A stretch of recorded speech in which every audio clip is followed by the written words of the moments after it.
오래전 조선의 하늘 아래 남한강과 북한강 두 물줄기가 만나 잔잔히 어우러지는 곳이 있습니다.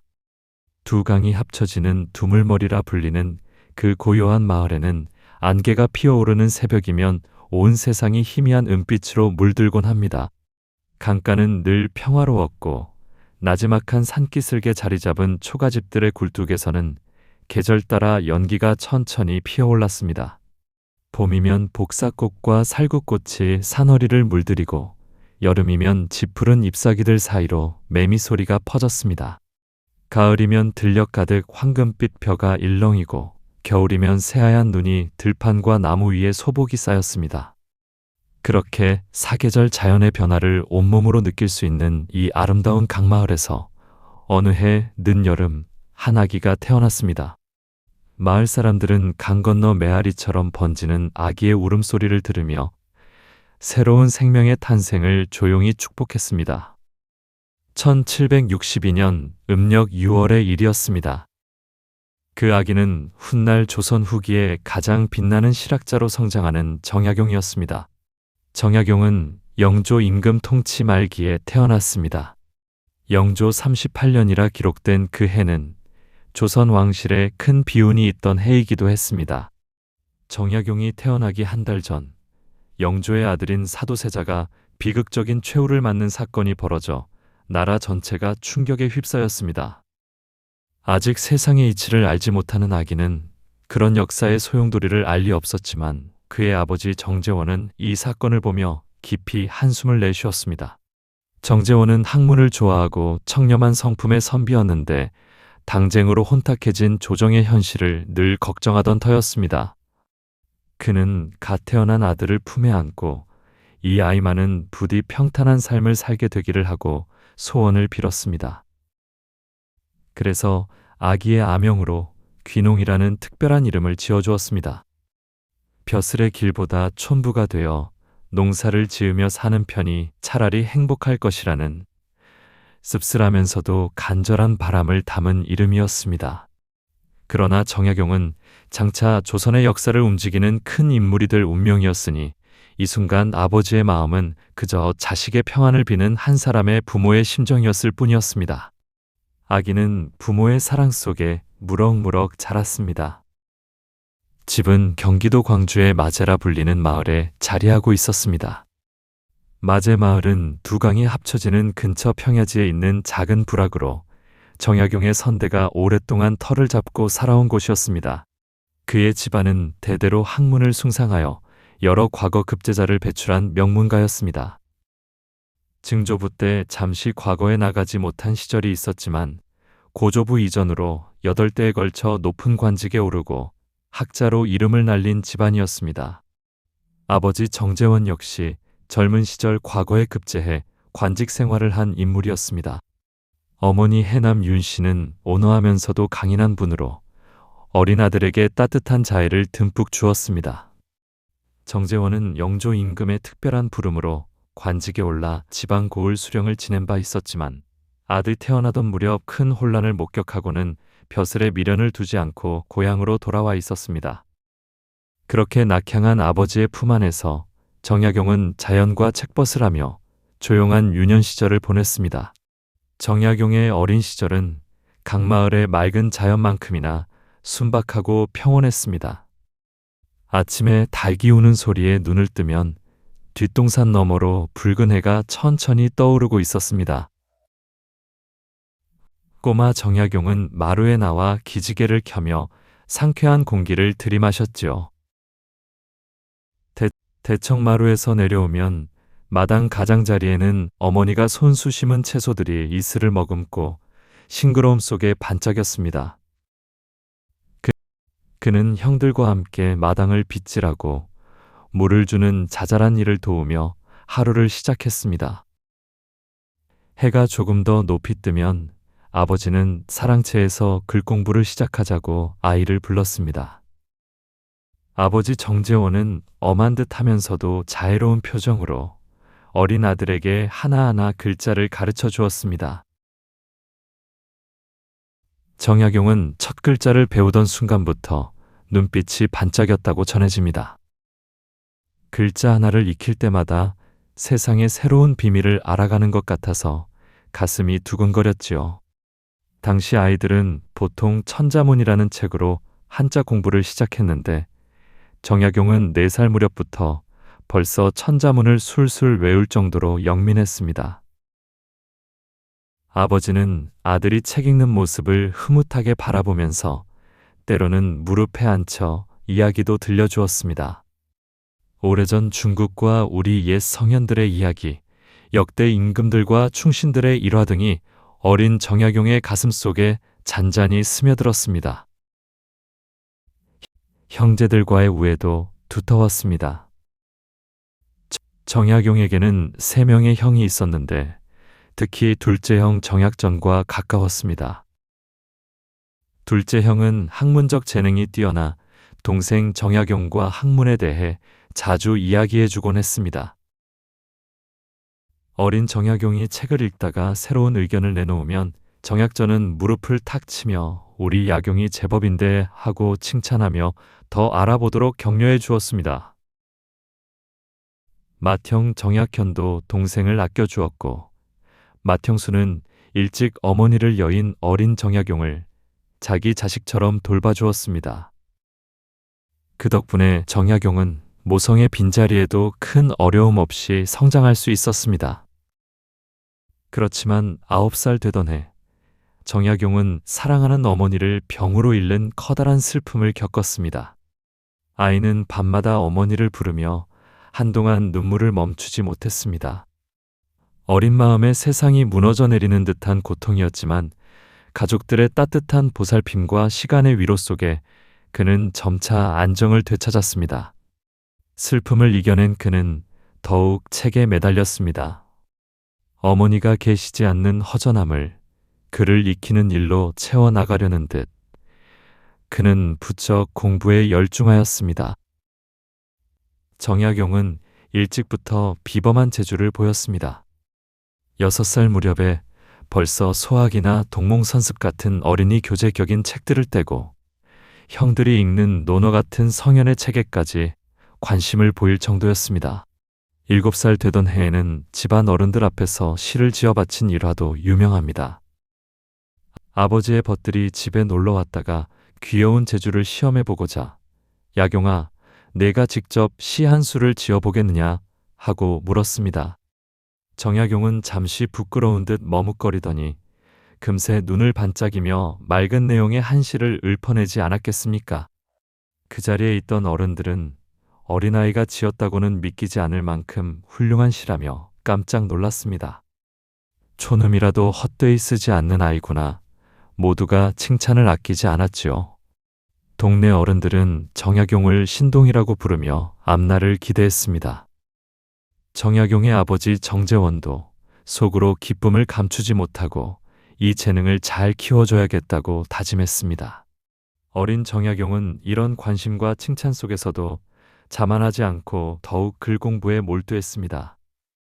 해가 뉘엿뉘엿 질 무렵까지도 서책을 놓지 않아 형들이 동생아 나가서 한번 뛰어놀아라 권해도 머리를 저을 때가 많았습니다. 밤이면 등잔불 아래에서 책장을 넘기는 사각거리는 소리가 그의 방에서 은은히 들려나왔습니다. 어린 눈으로 어려운 한자 투성이의 글을 오래 읽다 보면 눈이 침침하게 아파올 만도 한데 그는 개의치 않고 책 속에 파묻히곤 했습니다. 때로는 졸음이 몰려와 책상에 엎드려 잠이 들어버리기도 했지만 그런 모습조차도 지치도록 책을 탐하는 아이의 열정을 보여주는 모습이었습니다. 그렇게 순탄하게 흐르던 어린 시절에도 마음 아픈 일은 있었습니다. 앞서 말한 대로 9살 때 아끼던 어머니를 여인 것이 가장 큰 슬픔이었고 그 후로 얼마 지나지 않아 함께 학문을 논하던 둘째 형 정약전이 과거 시험에 낙방하여 낙심한 적이 있었습니다. 어린 정약용은 풀이 죽은 형 곁에 가만히 다가가 손을 잡고 말했습니다. 형님, 걱정 마십시오. 다음번에는 반드시 좋은 결과 있을 거예요. 형은 어린 동생의 위로에 오히려 감복하여 다시 마음을 다잡고 공부에 매진했습니다. 집안 형제들은 이렇게 서로 의지하고 격려하며 학문에 정진하는 분위기였습니다. 정약용도 그런 환경에서 저절로 학문을 향한 긍지와 열의를 키워나갔습니다. 책 읽는 재미에 흠뻑 빠진 소년의 마음속에는 어느덧 학자로서 큰 뜻이 싹트고 있었습니다. 시간은 천천히 흘러 정약용은 청소년기의 문턱에 들어섰습니다. 15이 되던 해, 그의 학문 세계에 새로운 바람이 불어왔습니다. 당시 조선 사회에는 기존의 성리학만으로는 해결하기 어려운 사회 문제들이 산적해 있었고, 일부 학자들은 보다 현실적인 학문을 모색하고 있었습니다. 이를 두고 후일 실학이라 부르는 새로운 학풍이 싹트고 있었던 것입니다. 실학이란 글자 그대로 실제 삶에 도움이 되는 학문을 추구하자는 움직임이었습니다. 공허한 이론 논쟁에 머무르지 말고 농업 생산을 늘리고 과학기술을 익히며 백성들의 삶을 개선할 방법을 연구하자는 것이지요. 정약용은 바로 이 실학 사상의 기운을 15살 무렵부터 접하게 되었습니다. 집에서 학문을 가르치던 아버지는 물론 주위 어른들 역시 실용적인 학문에 관심이 많았기에 정약용도 자연스럽게 그런 대화를 들으며 자랐습니다. 무엇보다도 그의 사고에 큰 영향을 준 것은 그의 매형 이승훈과 큰형의 처남 이벽 같은 지식인들과의 만남이었습니다. 16 무렵부터 정약용은 누나의 남편 이승훈, 그리고 집안 친척 어른인 이벽 등 당대 선진적인 학문을 추구하던 인물들과 교류할 기회를 얻었습니다. 이들은 모두 성호 이익이라는 대학자의 학문을 흠모하는 사람들이었습니다. 성호 이익은 정약용이 태어나기 30여 년 전에 활동한 학자였는데 실생활에 이로움을 주는 학문을 강조하며 조선의 학문 풍토에 신선한 흐름을 도입한 인물이었습니다. 정약용은 성호 선생의 저서를 통해 폭넓은 지식과 개혁적 사상을 배워나갔습니다. 또한 이승훈과 이벽 같은 이들이 들려주는 현실 사회의 문제들, 그리고 서양에서 들어온 새로운 이야기들은 젊은 정약용의 눈을 뜨이게 했습니다. 당시 정약용이 속한 남인 계열의 청년 지식인들 사이에서는 서양의 학문과 종교인 천주교 서학이라 부르기도 했습니다. 에 대한 호기심도 번지고 있었습니다. 이승훈은 우리나라 최초로 서양에서 세례를 받고 온 인물이었고, 이병 역시 천주교 교리에 심취한 선구자였습니다. 정약용은 이러한 주변 사람들의 영향으로 자연스럽게 천주교 교리를 접하게 되었습니다. 그가 16살 되던 해에 처음으로 천주교에 대한 이야기를 들었을 때의 경이로움을 훗날 이렇게 회고하기도 했습니다. 마치 온 천지가 새로 열리는 듯하였다. 육신과 영혼의 죽고 사는 이치를 듣자니 황홀하고 놀라웠다. 그만큼 새로운 세계관과 사상이 신선한 충격으로 다가왔다는 뜻입니다. 정약용은 호기심 가득한 청년이었으므로 그런 새로운 진리에 금세 매료되었습니다. 마음속으로 깊이 파고드는 감동을 주는 천주교 사상에 한동안 심취하였습니다. 1784년경 그가 22살 즈음에는 직접 세례를 받아 천주교 신자가 되었다는 기록도 있습니다. 당시 그의 매형 이승훈이 북경에 가서 천주교 세례를 받고 온 직후였고, 이벽과 권철신 등 가까운 사람들도 너나 할 것 없이 교리를 받아들이던 때였습니다. 정약용은 이들과 함께 서울에서 은밀히 열린 집회에 참석하여 신앙 서적을 읽고 토론하며 서양의 신과 가르침에 마음을 열었습니다. 밤늦은 시간 주홍빛 등불 아래 모여 앉아 조용히 기도문을 외우고 찬송을 부르던 젊은 날의 정약용 모습은 그 시대 새로운 길을 모색하는 청년의 한 초상이었습니다. 그러나 조선 조정은 이러한 움직임을 가만두지 않았습니다. 그 시대에는 유교 질서를 해칠 수 있다는 이유로 서학, 즉 천주교를 사교로 규정하여 엄금하고 있었습니다. 1770년대 후반부터 서학책들을 금지했지만 은밀히 퍼지는 신앙까지 완전히 막지는 못하고 있는 상황이었습니다. 그러다 1785년 서울 명례방이라는 곳에서 천주교 신자들이 모여 예배를 드리다가 발각되는 사건이 일어났습니다. 조정에서는 관련자들을 잡아다가 문초하고 위협을 가했으며 더 이상 서학에 관여하지 않겠다는 서약을 받아내기도 했습니다. 정약용은 직접 그 자리에 있지는 않았지만 주변 사람들이 처벌받는 것을 지켜보며 마음을 졸여야 했습니다. 아버지 정재원과 형들은 애초부터 천주교 신앙에 깊이 빠지는 것을 우려하고 있었습니다. 야경아, 학문을 함부로 벗어나 엉뚱한 것에 빠지면 너의 앞길이 위험해질 수 있다 하고 당부했지요. 정약용은 고민 끝에 천주교에 대한 겉모습은 정리하기로 결심했습니다. 팔짱을 끼고 지켜보는 사람들 앞에서 더 이상 천주교 모임에 참석하지 않았고 신앙을 멀리하는 태도를 보였습니다. 마음 한켠에는 서구의 진리에서 느낀 황홀함이 여전히 남아 있었지만 가족과 자신의 장래를 생각하여 그는 조심스레 발을 뺐던 것입니다. 이것은 현실을 고려한 불가피한 선택이었습니다. 정약용은 뛰어난 학문적 안목만큼이나 스스로를 지키는 지혜도 갖춘 젊은이였던 셈입니다. 훗날 그는 천주교 교리를 깊이 연구한 경험을 살려 서양의 과학기술과 합리적 사유를 학문에 접목시키는 데에 힘씁니다. 비록 공식적으로 신앙을 포기했으나 그가 일찍 접한 서학 지식은 이후 그의 사상과 이론을 풍부하게 하는 자양분이 되었습니다. 20대의 정약용은 한편으로 과거 공부에도 전념했습니다. 소년 시절부터 갈고 닦은 학식과 재능을 바탕으로 이제는 나라를 위한 길에 나서고자 결심한 것입니다. 그는 1779년 18살 때부터 본격적으로 과거 시험 준비에 임했습니다. 그해 겨울에는 성균관에 입학할 수 있는 초시 시험에 합격하여 생원이 되었습니다. 이어 1783년에는 속과라 불리는 하급 과거 시험의 모든 단계를 통과하고서 성균관 유생이 되었습니다.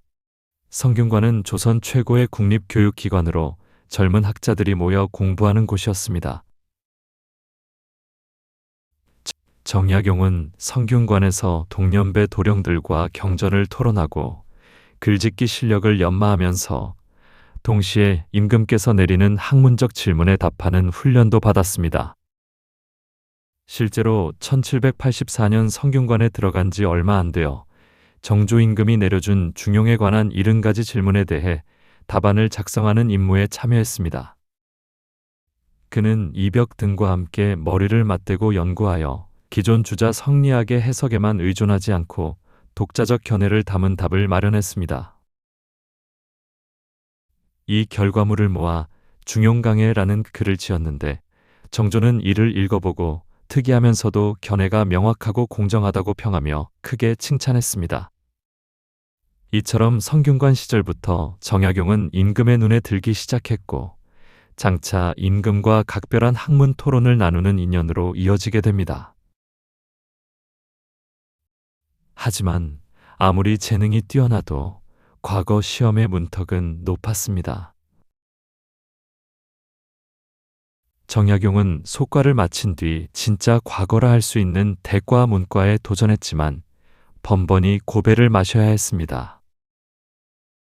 처음 응시한 대과에서 아쉽게 낙방한 후 몇 차례 더 도전했지만 뜻한 바를 이루지 못했습니다. 그 사이 세월은 흘러 어느덧 그의 나이 27이 되었습니다. 1789년 정조 13년의 식년 문과 시험이 치러졌을 때 정약용은 다시금 붓을 들고 시험장에 나아갔습니다. 이미 몇 차례 실패를 겪었지만 그는 포기하지 않고 갈고 닦은 학식을 총동원하여 답을 써내려갔습니다. 과거장은 수백 명의 응시생들로 붐볐고 가을 하늘 아래 답안을 쓰는 소리만이 사박사박 울려 퍼졌습니다. 정약용은 마음을 가라앉히고 천천히 그러나 막힘없이 글을 지었습니다. 며칠 뒤 합격자 발표장에서 전해진 소식은 그의 일생일대의 희소식이었습니다. 정약용이라는 이름이 당당히 급제자 명단에 올라 있었고 그것도 가장 높은 등급인 갑과의 둘째 위로 뽑힌 것입니다. 온 가족과 친지들은 물론 마제 마을 사람들까지 우리 고을에서 큰 인물이 났다며 함께 기뻐했습니다.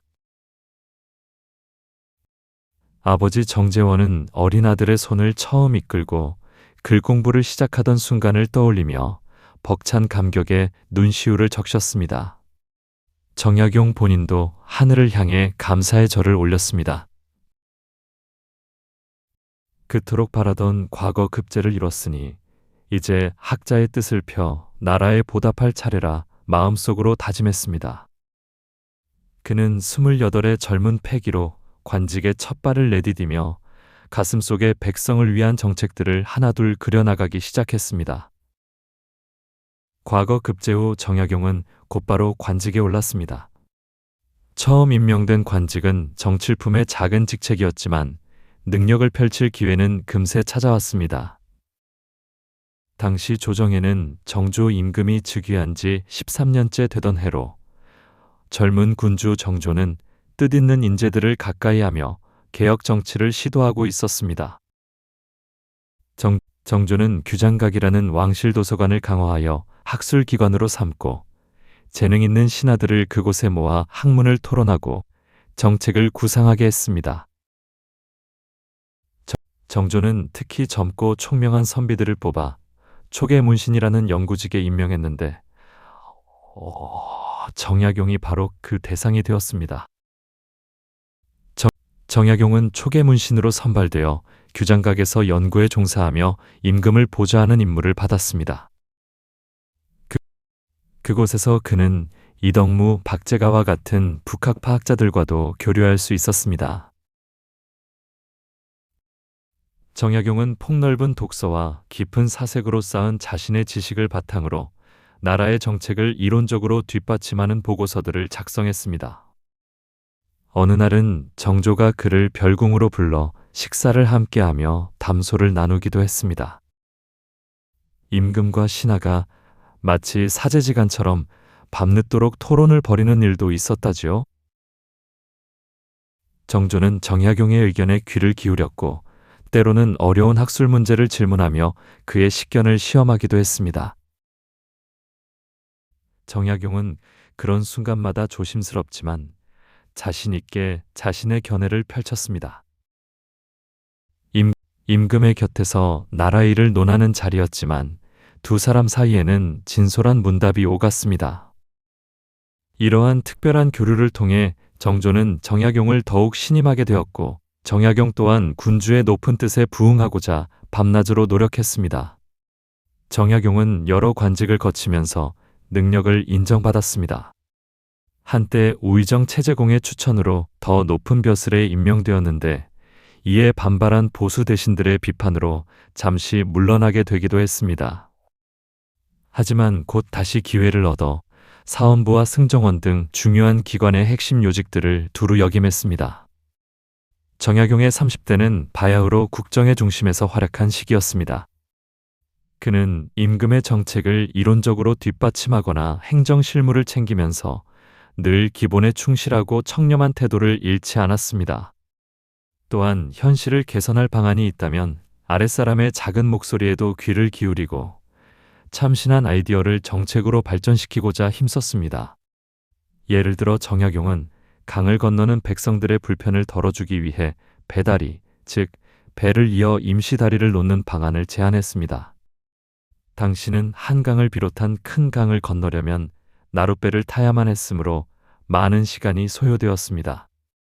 정조는 그의 건의를 받아들여 효율적인 통행을 위한 배다리 설치를 허락했습니다.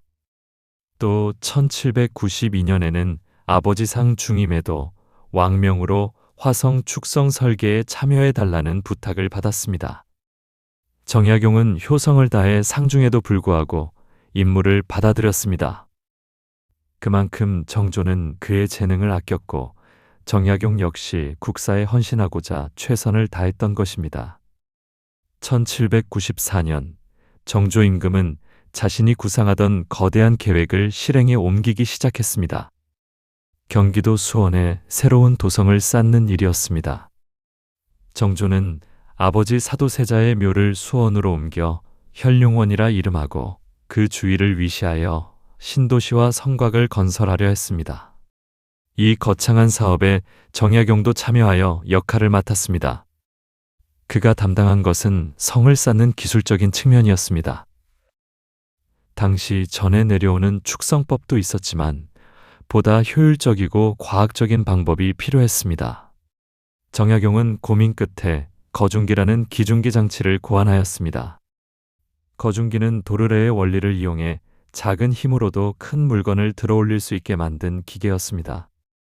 여러 개의 도르래와 지렛대를 조합해 무거운 돌덩이를 쉽게 끌어올릴 수 있었지요. 화성 축성 현장에서 정약용은 일일이 거중기의 설계와 사용법을 지도했습니다. 무더운 여름날 땀을 뻘뻘 흘리며 일하는 인부들 사이를 다니며 그는 차분히 지시를 내렸습니다. 뙤약볕 아래 모두 지쳐갈 때쯤 정약용이 고안한 기계는 큰 효과를 발휘했습니다. 수십 명이 메어도 끙끙대던 거석이 거중기에 연결된 줄을 당기자 천천히 공중으로 떠오르는 것이었습니다. 일꾼들은 놀라 환호했고 공사는 더욱 탄력을 받았습니다. 정조 임금은 이 소식을 듣고 크게 기뻐하며 과연 내 사람이로다 하고 정약용을 치하했습니다. 정약용은 겸손하게 공을 인부들과 동료들에게 돌렸지만 속으로는 학문의 지식을 실제로 써먹어 백성에게 도움을 줄 수 있다는 뿌듯함을 느꼈습니다. 그는 밤에 숙소에 돌아와 등잔불 아래 그날의 개선점을 기록하고 더 편리한 장치를 구상하느라 늦도록 잠들지 않았다고 합니다. 이렇듯 정약용은 학자의 머리와 기술자의 손을 함께 갖춘 인물이었습니다. 그의 활약 덕분에 화성건설은 순조롭게 진행되었고 마침내 1796년 당당한 성곽이 완성되었습니다. 높은 성벽 위에서 아래를 내려다보며 정약용은 가슴 벅찬 성취감을 느꼈을 것입니다. 정약용은 뛰어난 관료이면서도 언제나 백성을 먼저 생각하는 따뜻한 마음을 지닌 행정가이기도 했습니다. 그는 관직에 오른 이후 여러 부서를 거쳤고 지방 수령으로 부임하기도 했습니다. 한 번은 황해도 곡산이라는 고을의 부사로 나간 적이 있었습니다. 정조 임금이 당파 싸움으로 시끄러운 조정 분위기를 잠재우고자 잠시 수도를 떠나 있으라고 내린 조처였지만 정약용은 오히려 이 기회를 백성을 직접 돌볼 수 있는 소중한 임무라 여겼습니다. 곡산 지역에 도착한 정약용은 곧바로 고을 사정을 살피고 백성들의 어려움을 파악했습니다. 몇 년째 흉년이 들어 먹고 살기 힘든 처지의 농민들이 많다는 것을 알게 되자 그는 먼저 세금 수탈부터 바로잡고자 했습니다. 그의 조정에서 내려온 세금 징수량이 지나치게 많음을 확인한 그는 상부에 건의하여 세금을 경감시켰습니다. 또 곡식 납부 대신 동전으로 내도록 되어 있던 공납제도를 백성들이 편한 방법으로 택해낼 수 있게 융통성을 발휘했습니다. 관아에 쌓인 창고 곡식도 곧장 여러 굶는 이들에게 나눠주고 절약한 예산으로 우물을 파고 제방을 보수하여 재해를 예방했습니다. 갑작스런 수령의 변화에 처음에는 의아해하던 고을 주민들은 차츰 정약용의 진심을 알아보고 감사의 눈물을 흘렸습니다. 어느 해 가을 큰 가뭄이 들어 들판이 타들어가자 정약용은 몸소 들에 나가 백성들과 함께 기우제를 올리기도 했습니다. 그러면서도 한편으론 도리어 관아의 창고를 다시 열어 씨앗용 곡식을 나누어 주며 내년 농사에 꼭 써먹으시오 하고 격려했습니다. 이처럼 백성을 위하는 정약용의 태도에 고을 사람들은 감복하여 그를 부모와 같이 따랐습니다. 부정부패 없이 청렴결백하게 일처리를 하는 그의 모습은 당대의 드문 청백리 관리상의 전형이었습니다. 그가 떠날 때 곡산 백성들은 다 같이 길에 나와 아쉬움에 울며 배웅했다고 전해집니다. 정약용은 관직을 수행하며 이러한 경험을 통해 훗날 지방관이 지켜야 할 도리를 적은 목민심서의 청사진을 마음속에 그렸을지도 모릅니다. 그런데 세상 일은 순탄할 때일수록 돌연 바뀌는 법입니다.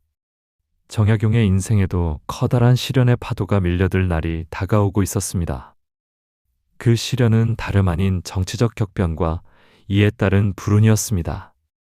그토록 믿음직하게 자신의 뜻을 펼치게 해주던 후원자 정조 임금이 1800년에 갑작스럽게 세상을 떠났습니다.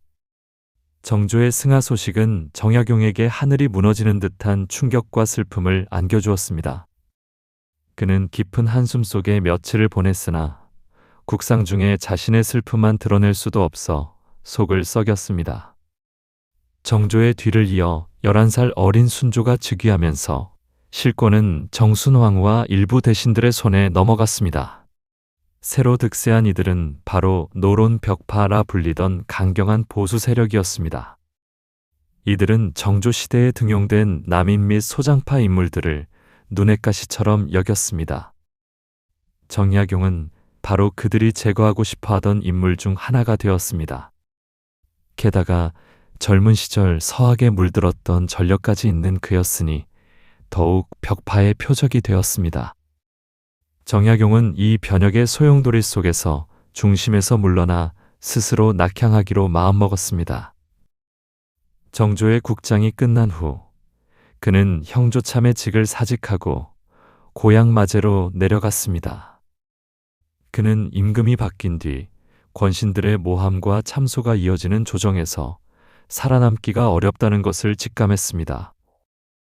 오랜 관직 생활 동안 그는 악의적인 중상모략에 시달리며 상처받기도 했습니다. 그는 임금께 올리는 사직 상소에서 신은 지난날 쏟아진 비방에 깊이 다치고 지쳤습니다라고 토로했을 정도였습니다.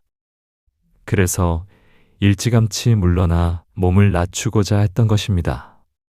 고향 집에 여유당이라는 당호를 써붙이고 세상 일에 조심조심 관여하지 않으며 지내려 했습니다. 또 어린 두 아들에게 괜히 나란 일에 끼어들어 화를 부르지 않도록 말과 행동을 삼가라는 당부를 거듭했습니다. 그만큼 그는 미래의 풍파를 예감하고 있었습니다. 하지만 정약용이 아무리 은거하려 해도 시대의 경랑은 그를 가만두지 않았습니다. 1801년 결국 두려워하던 사태가 벌어지고 말았습니다. 순조원년 신유년이었던 그 해는 조선 천주교 신자들에게 참혹한 시련의 한 해로 기록됩니다. 신유박해라 불리는 대대적인 탄압이 전국에서 일어난 것입니다. 새 권력자들은 서학에 물든 무리들을 근절하겠다며 앞다투어 나섰습니다. 정약용의 집안도 이 광풍을 피할 수 없었습니다. 특히 셋째형 정약종은 독실한 천주교 신자로 집안에 작은 예배처까지 꾸며둘 정도였기에 벽파의 주요 표적이 되었습니다. 정약종은 끝내 붙잡혀 모진 고문을 당했고 신앙을 버리기를 거부하여 교수형에 처해졌습니다. 정약용은 청천벽력 같은 형의 비보에 말문을 잃고 망연자실했습니다. 그러나 비통함에 잠겨 있을 겨를도 없이 이번에는 정약용 자신이 영모죄로 몰려 추궁을 받게 되었습니다. 젊은 시절 천주교에 심취했던 사실이 빌미가 되었습니다. 비록 일찍 손을 뗐다 하나 벽파는 그를 역적으로 몰아세우기에 충분하다고 여겼습니다. 과거에 같이 천주교를 접했던 벗 이승훈, 이가환 등도 모조리 체포되어 유배를 가거나 차명을 당하는 상황이었습니다. 정약용은 자신이 결백함을 호소했지만 아무 소용이 없었습니다. 새 정권에게 중요한 것은 죄를 밝히는 게 아니라 반대파를 숙청하는 것이었기 때문입니다. 그리하여 정약용은 반역 혐의로 몰려 먼 지방으로 유배를 가게 된다는 청천벽력 같은 판결을 받았습니다. 그의 나이 40이 되던 해였습니다. 관직에 오른 지 12년 만에 찾아온 나락과 같은 운명이었습니다. 정약용은 장영에 처해진 뒤 곧장 귀향길에 올랐습니다. 옛날 유배를 보낼 때는 곤장을 치고 그 자리에서 먼 고을로 떠나보내는 것이 관례였습니다. 정약용의 몸은 곤장 자국으로 만신창이가 된 채 말에 실려 낯선 땅을 향했습니다. 그를 호송하는 군관의 말소리와 말발굽 소리가 을씨년스레 들리는 가운데 그는 피 묻은 옷깃을 붙잡고 하염없이 고개를 떨구고 있었습니다. 한겨울 차디찬 북풍이 옷깃 사이로 매서웠지만 마음속 통증에 비하면 차라리 아무렇지도 않았습니다. 말은 산을 넘고 물을 건너 남쪽으로, 더 남쪽으로 나아갔습니다. 깊은 산중을 지날 때면 새들도 울지 않고 인가가 뜸한 들판을 지날 때면 바람 소리만이 쓸쓸히 귓가를 맴돌았습니다. 정약용은 포박된 두 손을 바라보며 참담한 심정에 빠졌습니다. 내가 지금 무엇을 잘못했단 말인가? 내가 정말 역적인가? 하늘은 어찌 이토록 무심하단 말인가?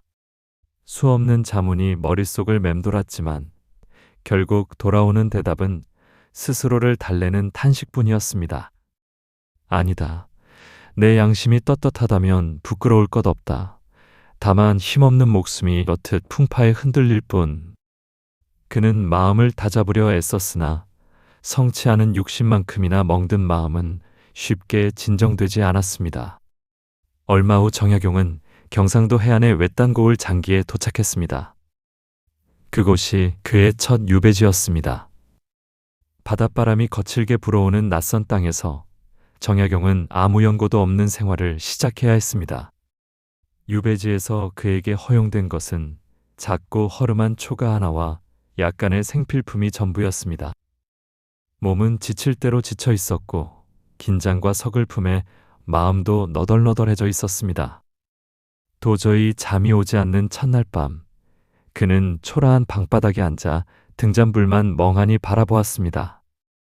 내 인생이 어찌 이리 되었는가 하는 한탄이 목까지 차올랐지만 곁에 아무도 없으니 혼잣말을 할 수도 없었습니다. 들창 너머로는 희미한 달빛이 쓸쓸히 들어오고 멀리 바다에서는 파도 소리가 밤새도록 들려왔습니다. 고통스러운 심경을 다스리기 위해 그는 조용히 마음속으로 주기도문을 외워보기도 했습니다. 이미 신앙을 버렸지만 그 순간만큼은 애타는 심정으로 신의 자비를 구하고 싶었습니다. 얼마나 시간이 흘렀을까요? 간신히 선잠이 들었던 정약용은 새벽닭 울음에 눈을 떴습니다. 차가운 바닥에서 일어나 앉으니 등이 쑤시고 옆구리가 결렸지만 어쩐지 마음만은 한결 가라앉아 있었습니다. 그리고 스스로 다짐했습니다. 나는 죽지 않았다. 아직 해야 할 일이 남았다. 학문이 나를 살릴 것이고 내가 학문을 지켜낼 것이다. 그렇게 생각하자 조금씩 기운이 솟는 것 같았습니다. 정약용은 유배 생활을 학문의 계속으로 승화시키기로 결심했습니다. 몸은 비록 옥새지이나 마음만은 학자 본연의 자세를 잃지 않겠노라고 스스로를 추슬렀습니다. 호송해온 관리들이 돌아간 후부터는 비교적 자유롭게 생활할 수 있었습니다. 유배지라 하여 감옥에 가두는 것이 아니라 그 고을을 벗어나지 못하게 하는 형벌이었으니까요. 정약용은 우선 주변을 둘러보며 생활에 필요한 것들을 정리했습니다. 흙바닥 초가이지만 비바람을 막을 수 있음에 감사했습니다. 한쪽 모서리에 조그맣게 책을 펼칠 공간을 마련하고 손수 책상으로 쓸 나무판과 걸상을 구했습니다. 그리고는 가져온 몇 권 안 되는 책을 꺼내어 정성껏 진열했습니다. 비록 군더더기 없는 소박한 서재라도 그의 결연한 의지가 어리어 있었습니다. 저 멀리 고향에 두고 온 수많은 장서들과 편히 공부하던 방은 없었지만 그는 결코 좌절하지 않으려 했습니다. 그때 마침 인근의 한 주민이 찾아와 말벗이 되어 주었습니다. 초행지에서의 외로움을 달래주려는 호의인지라 정약용은 눈물 겹도록 고마웠습니다. 그 사람은 토속차를 한 병 가져와 이거라도 드시며 몸 추스르시라고 건넸습니다. 정약용은 연신 고맙다는 인사를 하며 차를 마셨습니다. 구수한 보리차 맛이 입 안과 속을 따뜻이 덮여주자 그는 환히 웃으며 덕분에 살 것 같습니다 라고 말했습니다. 소박한 인심에 위로받으며 정약용의 유배 첫날은 그렇게 지나갔습니다. 얼마 지나지 않아 조정에는 또 한 번의 소용돌이가 일었습니다. 바로 황사형 백서 사건이라 불리는 일이 터진 것입니다. 체포를 피해 숨어 지내던 천주교 신자 황사형이라는 인물이 청나라의 종교 지도자에게 밀서를 보내려다 발각된 사건입니다. 그가 보낸 백서에는 조선 조정의 탄압 실상이 적나라하게 쓰여 있었고, 이를 본 벽파 정권은 분노하여 탄압을 더욱 강화했습니다. 정약용은 이 사건에 직접 연루되지는 않았지만 벽파에게는 좋은 구실이 되었습니다. 봐라, 서학의 잔재가 아직 남아서 나라를 흔들고 있다며 더욱 가혹한 조치를 취한 것입니다. 결국 유배가 있던 정약용에게도 불똥이 튀었습니다. 장기에서 비교적 가까운 곳에 가족이 살고 있다는 이유 등으로 그를 보다 멀리 떨어진 유배지로 옮기기로 결정한 것입니다. 정약용은 혹독한 겨울바람이 채 가시지 않은 1801년 초봄, 다시 짐을 꾸려 길을 떠나야 했습니다. 이번에 향하게 된 곳은 전라도의 강진이라는 곳이었습니다. 장기에서 더 남서쪽으로 수백 리나 떨어진 머나먼 땅이었습니다. 전라도 끝자락의 강진은 아름답지만 한적한 고장이었습니다. 정약용이 도착한 강진 땅은 산과 바다가 어우러지는 곳으로 첩첩산중 안쪽에 작은 읍내가 자리한 곳이었습니다. 사람들은 강진이 오지 중에 오지라고들 했습니다. 그만큼 세상과 동떨어진 구석진 지역이었지요. 그곳에서 정약용은 다산초당이라는 초가의 자리를 잡았습니다. 강진 고을의 예산면에 속한 주작산 기슭, 만덕산이라 부르기도 하는 산속 깊은 곳이었습니다. 그가 살 초당 근처에는 차나무들이 주변에 많아 늘 은은한 차향이 풍겼습니다. 다산초당이라는 이름도 차나무 다자를 따서 붙인 것이었습니다. 차초, 다초가 많은 산속 집이라는 뜻이 담긴 셈입니다. 다산초당에서의 생활은 비록 자유롭지는 못했지만 그에게 마음의 안정과 학문의 열정을 되찾아준 소중한 시간이 되었습니다. 주변 환경은 아름답고도 조용했습니다. 집 뒤로는 푸른 대숲이 서걱거리고 앞으로는 맑은 냇물이 졸졸 흘러내렸습니다. 멀리 보이는 너른 들판 건너에는 바다가 있어 날이 개면 수평선이 희미하게 눈에 들어왔습니다. 정약용은 이 적막한 풍경 속에서 오히려 마음의 평안을 찾았습니다. 이른 새벽이면 인근 백년사라는 작은 절에 들러 차 한 잔을 마시며 하루를 열곤 했습니다.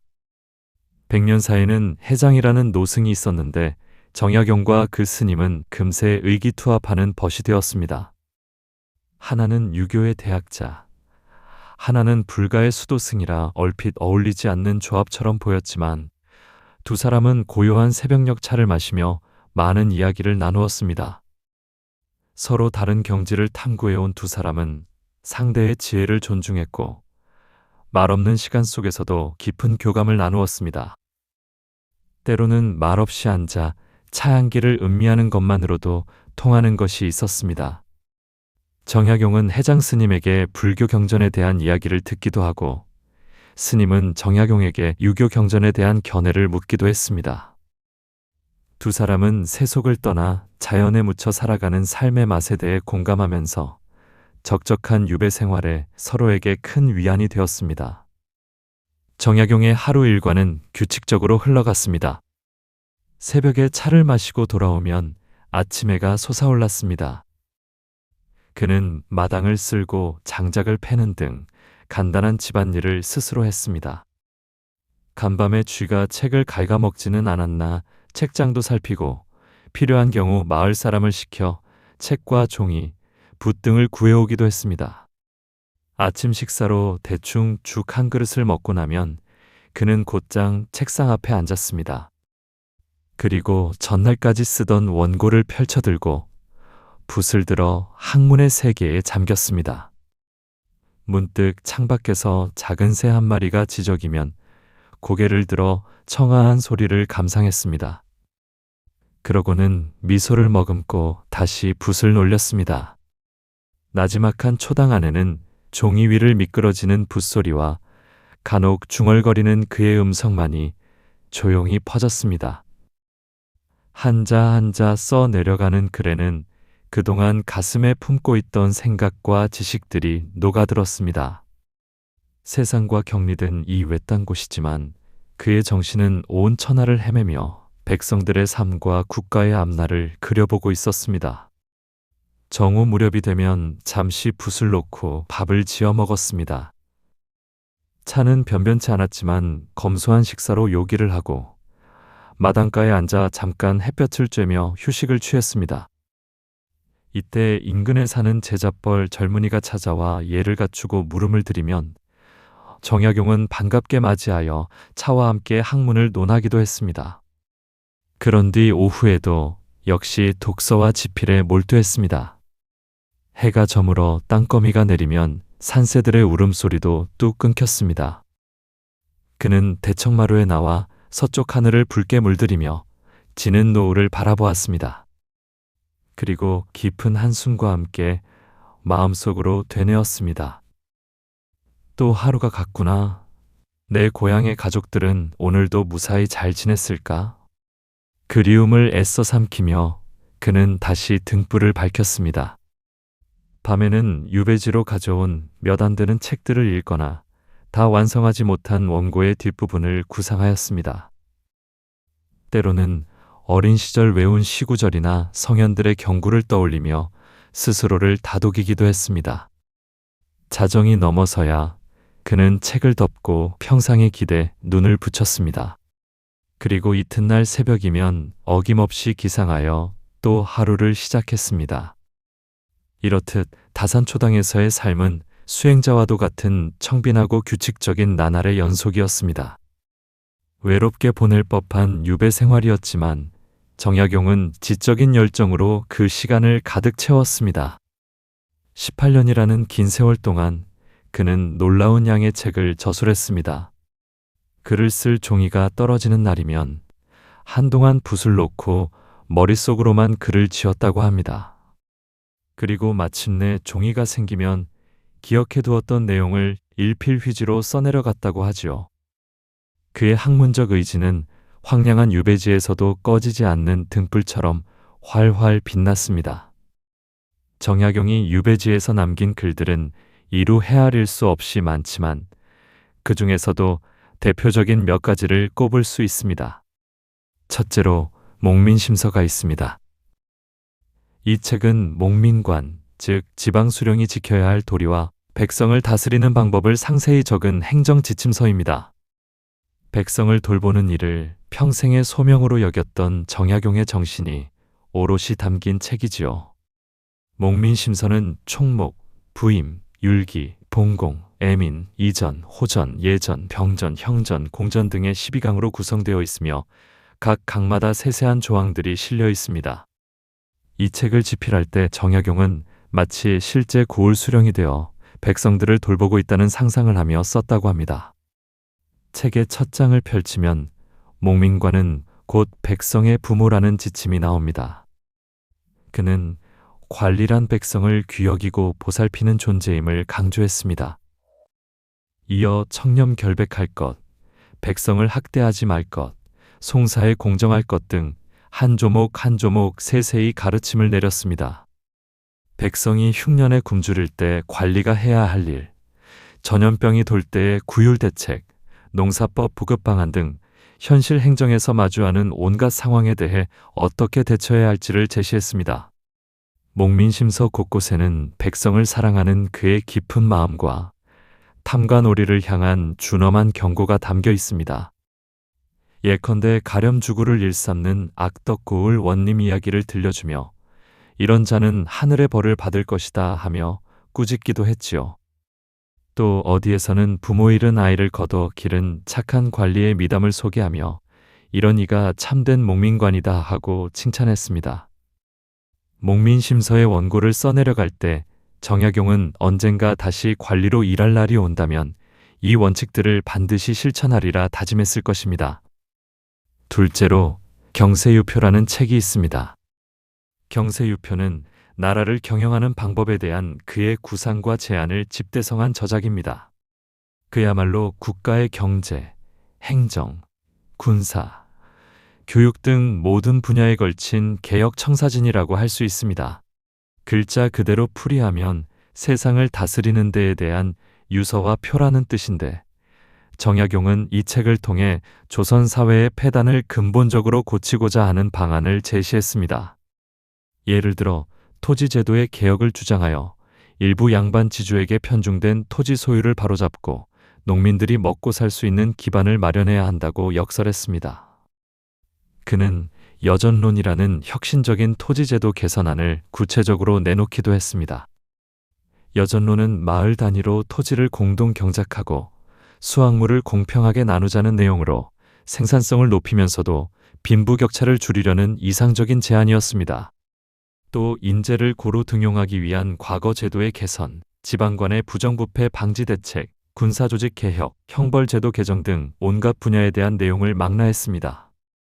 경세유표를 쓰며 정약용은 마음속으로 스스로에게 약속했습니다.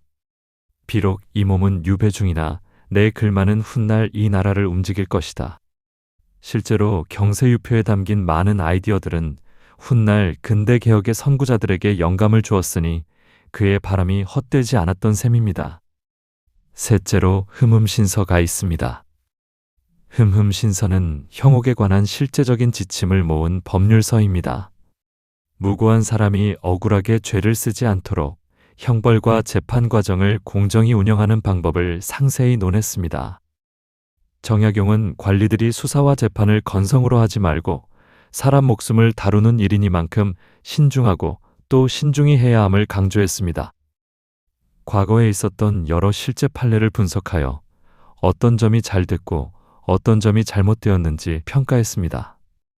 그리고 재판 과정에서 고문에 의존하여 자백을 받아내는 악습을 비판하며 오로지 증거와 논리에 따라 진실을 밝혀야 함을 역설했습니다. 흠흠신서는 백성을 사랑하는 마음이 없다면 쓸 수 없는 글입니다.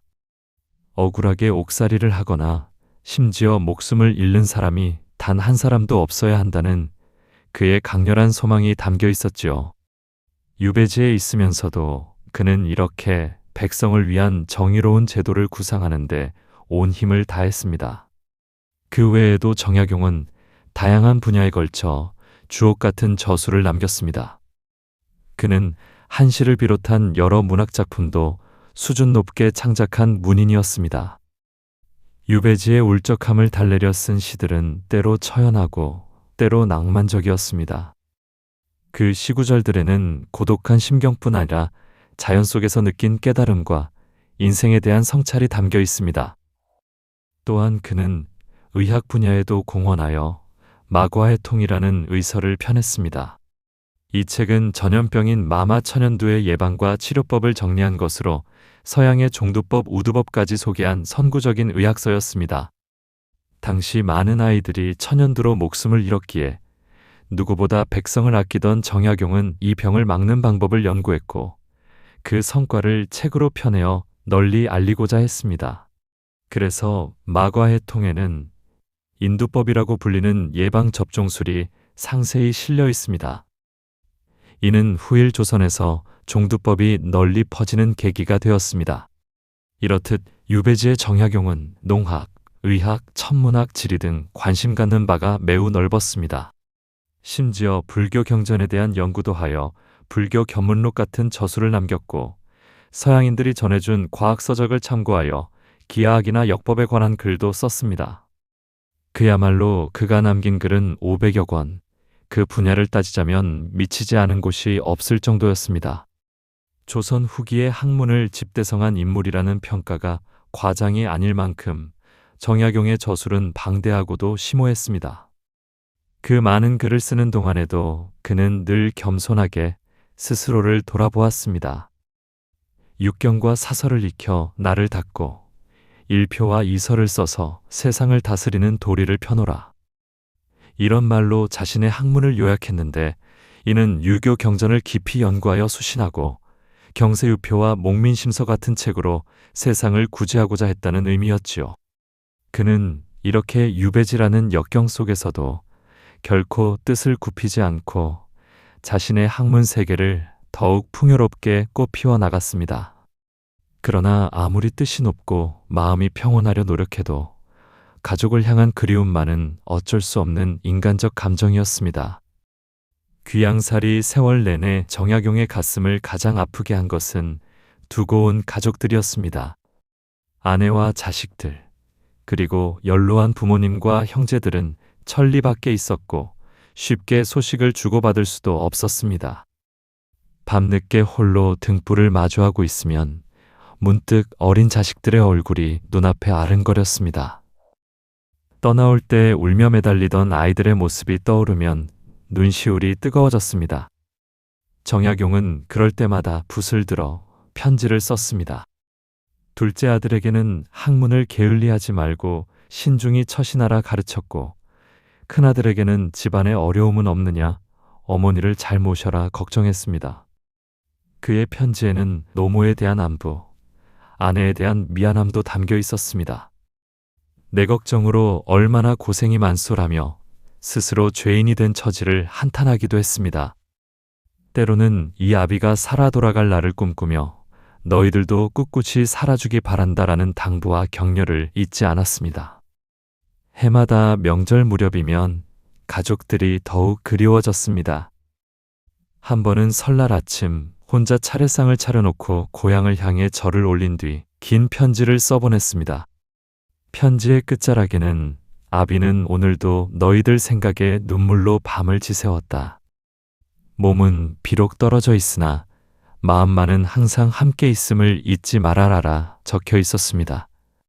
이렇듯 정약용은 수없이 많은 편지를 가족들에게 보냈습니다. 그러나 험난한 세월이라 그 편지들이 무사히 전해졌는지는 알 수 없습니다. 더구나 답장을 받을 길은 더욱 요원했습니다. 그럼에도 그는 멈추지 않고 글을 써내려갔습니다. 유배지에서 보낸 그의 편지들은 나중에 유배지에서 보낸 편지라는 책으로 묶여 세상에 나오게 되는데, 그 안에 한 줄 한 줄마다 가족들을 향한 그의 지극한 사랑과 그리움이 절절히 배어 있습니다.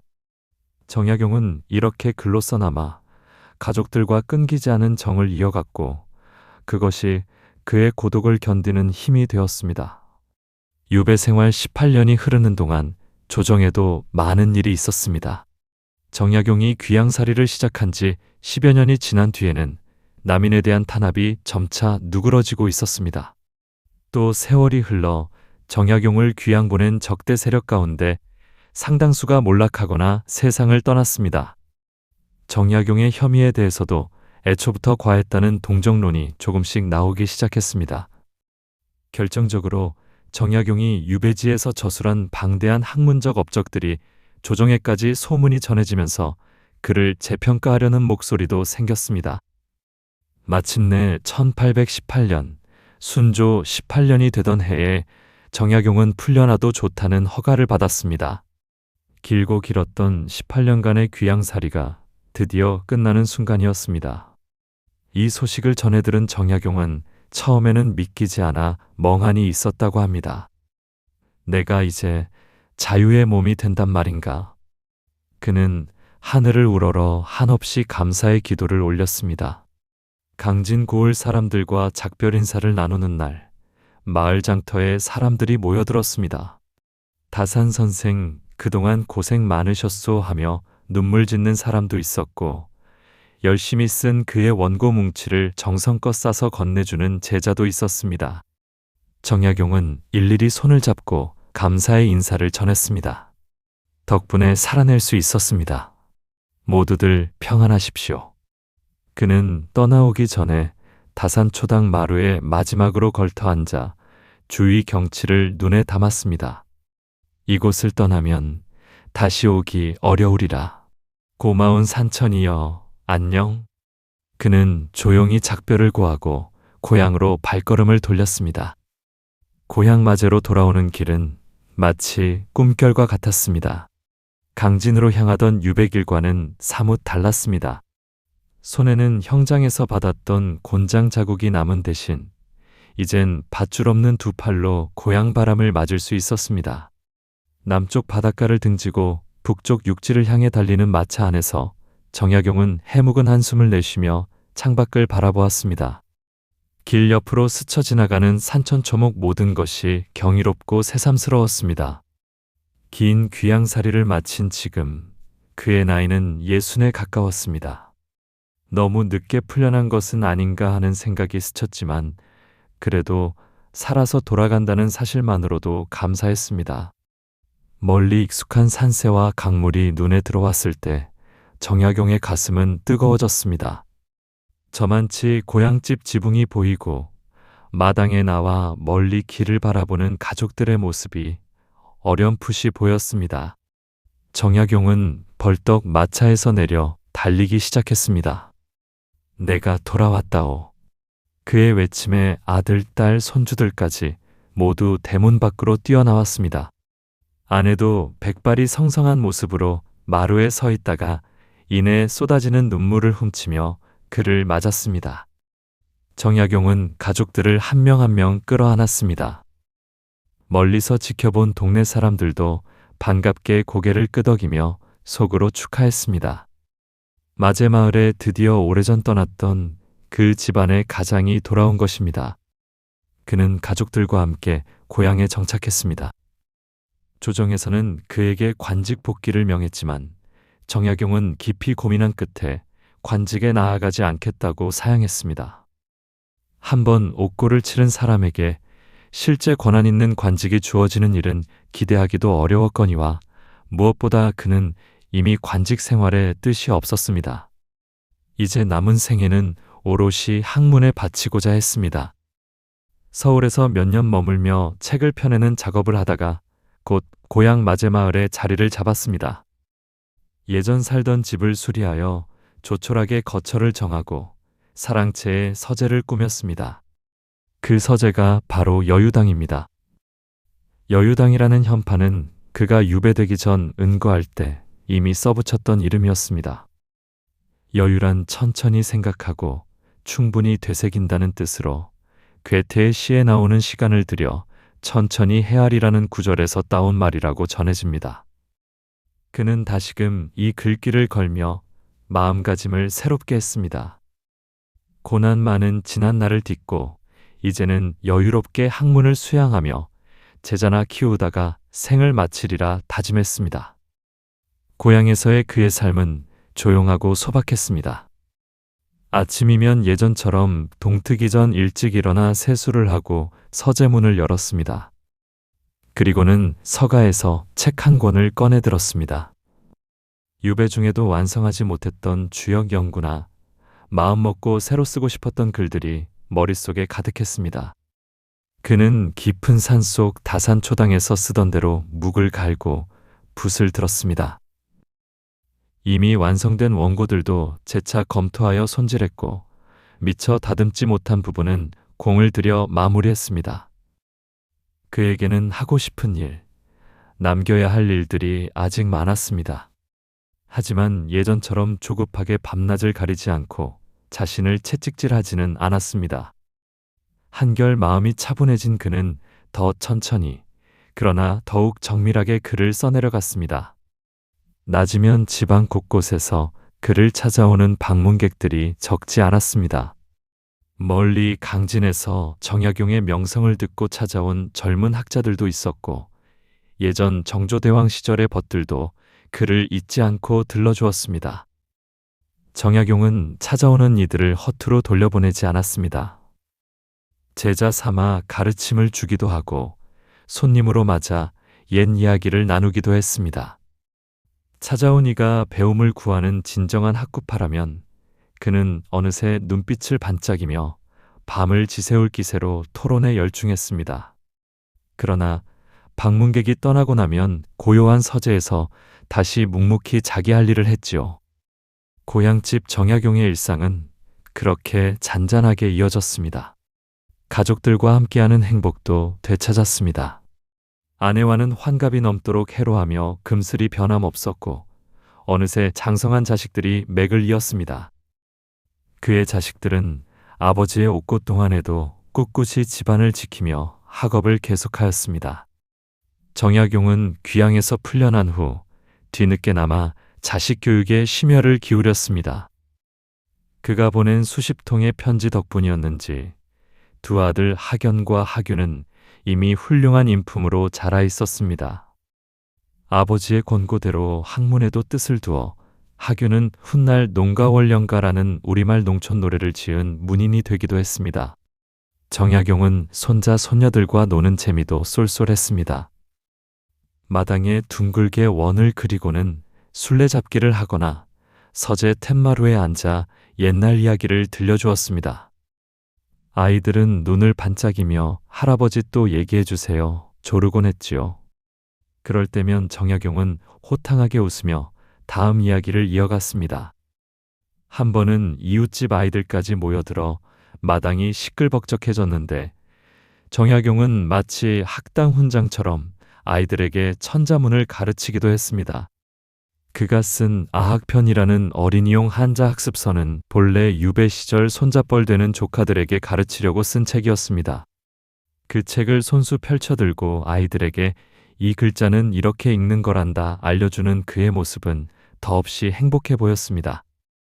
젊은 날 조정에서 치열하게 지내던 모습과는 사뭇 다른 인자하고 평범한 할아버지의 모습이었지요. 그러나 내면 깊숙한 곳에서는 여전히 학자의 열정과 나라를 걱정하는 의기가 살아 있었습니다. 나이가 들수록 몸은 예전 같지 않았습니다. 귀양살이로 다진 건강도 세월의 흐름을 거스르진 못했습니다. 70을 넘기며 기침이 잦아지고 다리가 무거워졌습니다. 그러나 그는 날마다 필사를 거듭하며 자신의 방대한 저술들을 정리했습니다. 혹여 내가 떠난 후에라도 누군가 내 글을 정리해 세상에 편해준다면 더 바랄 것이 없겠다 속으로 바랐습니다. 다행히도 그의 아들들과 제자들은 그런 아버지와 스승의 뜻을 받들어 함께 여유당에서 원고를 손질하고 편찬 작업에 매달렸습니다. 정약용은 늙어서도 배움을 멈추지 않았습니다. 말년의 사암이라는 새로운 호를 하나 더 지었습니다. 다음 시대를 기다린다는 뜻이었습니다. 그의 마음속에는 여전히 언젠가 올 더 나은 시대에 대한 기대로 가득했습니다. 지금은 내 때가 아니나 훗날 이 글을 알아줄 날이 오겠지. 그는 미래를 향해 자신의 학문을 던져두고 있었습니다. 1836년 정약용은 74세 나이로 생을 마무리할 때가 되었습니다. 병환으로 몸이 극도로 쇠약해져 말년에는 편히 눕지도 못하고 의지한 채 앉아서 지내야 했다고 합니다. 겨울을 넘겨 이른 봄이 찾아왔을 때 그는 자신이 머지않아 세상을 뜨리라는 것을 예감했습니다.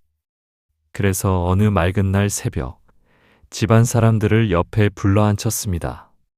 그동안 곁을 지켜준 아내에게 고맙다는 말을 했습니다. 자식들에게는 서로 화목하며 선대를 잘 모시라 일렀습니다. 마지막으로 손을 떨며 붓을 들었습니다. 일생을 함께 해온 붓과 종이를 앞에 두고 그는 담담한 시 한 수를 남겼습니다. 그 시에는 일평생 모진 풍파를 겪었으나 남은 한 줌 쓰러진들 한이 없다는 뜻이 담겨 있었다고 전해집니다.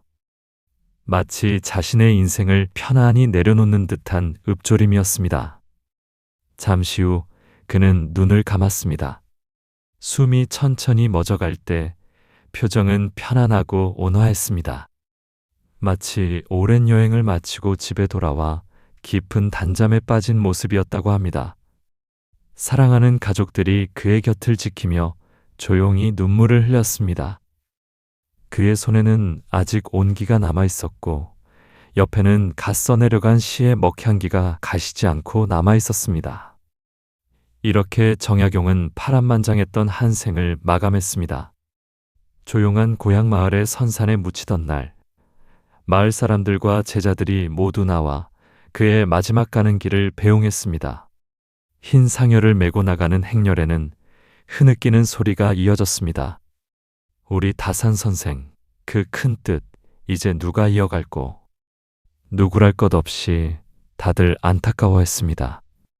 하지만 정약용의 사후에도 그의 이름과 업적은 결코 잊히지 않았습니다. 오히려 세월이 흐를수록 더 빛을 발했습니다. 정약용은 생전에 이루지 못했던 꿈을 글 속에 남겼습니다. 세상을 깨우고 백성을 구제하려던 그 결실은 글로써 후대에 전해졌습니다. 그가 남긴 수많은 저서들은 제자들에 의해 잘 보존되었고 훗날 여유당전서로 엮여 세상에 나오게 되었습니다. 이 여유당전서는 다산 정약용의 전집으로서 그의 방대한 학문 세계를 집대성한 것입니다. 이 책이 출판되자 조선의 많은 학자들과 지식인들이 감탄했습니다. 그동안 몰라봤던 위대한 인물이 바로 우리 곁에 있었음을 깨달았던 것이지요. 정약용이 제시한 개혁 논의들은 한 세대 지나 등장한 개화파 지식인들에게도 큰 영향을 주었습니다. 비록 그가 꿈꾸던 대로 조선 사회를 당대에 바꾸지는 못했지만 그의 사상은 물밑에서 역사의 흐름을 조금씩 변화시켰습니다. 그가 강조한 이용후생의 정신, 실사고시의 태도는 결국 조선말 근대화 운동의 밑거름 중 하나가 되었습니다. 하물며 지방행정의 교과서라고 불리는 목민심서는 두고 관료들의 필독서가 되었습니다. 목민심서에 담긴 애민사상과 청렴의식은 현대에도 행정윤리의 귀감으로 칭송받습니다. 오늘날에도 관리들이 새겨야 할 좌우명으로 종종 인용될 정도이니까요. 정약용 개인의 면모 역시 만인의 귀감이 되었습니다. 살아서는 청렴한 관리요, 학문에 정진한 대학자로 백성을 보살폈던 그였습니다. 그리고 죽어서는 후대에 길이길이 존경받는 스승이 되었습니다. 세월이 흐르면서 사람들은 그를 호인 다산으로 더 많이 부르게 되었습니다. 강진 다산초당에서 비롯된 그 별칭은 이제 정약용이라는 이름만큼이나 친숙해졌습니다. 다산 정약용의 생가와 묘소는 지금도 남한강과 북한강 두물머리가 바라보이는 마제 마을에 남아 있습니다. 그곳은 근래의 역사 유적지로 단장되어 매년 수많은 방문객이 찾아와 옛 선현의 숨결을 느끼곤 합니다. 누구든 그곳에 서보면 멀리 두 물줄기가 합쳐지는 풍경이 보입니다. 잔잔한 강물은 오늘도 어제처럼, 그리고 오래전 정약용의 시대처럼 쉼없이 흘러갑니다. 그 강물을 바라보면 마치 그의 삶도 그 강처럼 유장하게 이어져 지금까지 흐르는 듯한 착각이 듭니다. 정약용이 살았던 시대는 지나갔지만 그가 남긴 정신과 지혜는 여전히 살아있습니다. 오래전 조선의 밤하늘 아래에서 꺼지지 않는 등불을 밝히고 백성을 걱정하며 붓을 놀리던 다산 정약용. 그는 현실에 안주하기보다 더 나은 세상을 염원했고 어떤 역경도 견디며 자신의 신념을 지켜낸 참된 선비였습니다. 마치 밤하늘의 별처럼 그의 업적은 시대를 넘어 길잡이가 되어주고 있습니다. 오늘을 사는 우리도 그 별빛을 바라보며 나아갈 길을 찾곤 합니다. 세월이 아무리 흘러도 변치 않을 가치들이 있기 마련입니다. 정약용의 삶과 사상이 보여주는 성실함, 애민정신, 실천하는 지혜가 바로 그런 것이 아닐까 싶습니다. 천천히 흐르는 역사 속에서 정약용이라는 큰 별은 앞으로도 계속 빛날 것입니다. 그의 이야기가 잔잔한 강물 소리처럼 우리 가슴 속에 오랫동안 울려 퍼지기를 바라면서 이 긴 이야기를 마칩니다.